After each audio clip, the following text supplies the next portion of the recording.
Hi guys, welcome to C vlog. ಇವತ್ತು ನಾವು challenge ಮಾಡಕ್ಕೆ ಹೋಗ್ತಾ ಇವಳು ಅಂತ ಎಕ್ಸ್ಪ್ಲೇನ್ ಮಾಡ್ತಾಳೆ. ಗೈಸ್, ನಾವು ಬಂದು ಒಂದು ಥಿಂಗ್ನ ಮೈಂಡಲ್ಲಿ ಇಕ್ಬೇಕು ಗೈಸ್. ಅದನ್ನು ನಾವು ನಿನ್ನ ಹತ್ರ ಹೇಳ್ತೀನಿ, ಇವನ ಹತ್ರ ಹೇಳ್ಬಾರ್ದು ಗೈಸ್, ಅಪೋನೆಂಟ್ ಹತ್ರ. ಅವ್ರು ಒಂದು ಥಿಂಕ್ ಮಾಡ್ತಾರೆ ಯಾವುದೋ ಒಂಥರ. ಆಮೇಲೆ ಪ್ಲೇಯಿಂಗ್ ಗೇಮ, ಇಲ್ಲಾಂದರೆ ಅನಿಮಲ್ಸ್, ಆ ಥರ ಕ್ವಶನ್ಸ್ ಕೇಳಬೇಕು. ಅದರಿಂದನೇ ಈ ಗೇಮ್ ಡಿಪೆಂಡ್ ಆಗಿದೆ. ಬನ್ನಿ ಗೈಸ್, ವಿಡಿಯೋಗಳಿಗೆ ಹೋಗೋಣ. Start guys. ನನ್ನ ಕಾರ್ ಹೋಗ್ತಾ ಇದ್ದೀನಿ ಗೈಸ್. ನಾನು ಬಂದು ಫುಟ್ಬಾಲ್ ಗೈಸ್. ಗೈಸ್ ಅರ್ಥ ಆಯ್ತಾ ಗೈಸ್? ಇವಾಗ ನಾನು ಕೇಳ್ತೀನಿ ಗೈಸ್, ನಿಂದೇನ ಪ್ಲೇಯಿಂಗ್ ಗೇಮಾ?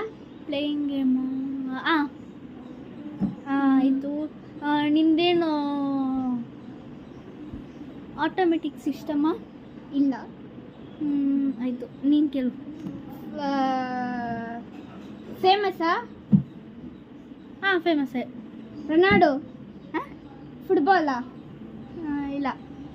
ಫುಟ್ಬಾಲೇ ಗೈಸ್. ನನಗೆ ಒಂದು ಪಾಯಿಂಟ್ ಗೊತ್ತು, ನಾನು ಗೆಲ್ದೆ ಗೈಸ್. ಇವ್ನು ಗೆಲ್ದ ಗೈಸ್ ಈ ಸತಿ. ಇವನೇ winner. Yes guys, I am a winner guys. Bye guys. Like and subscribe.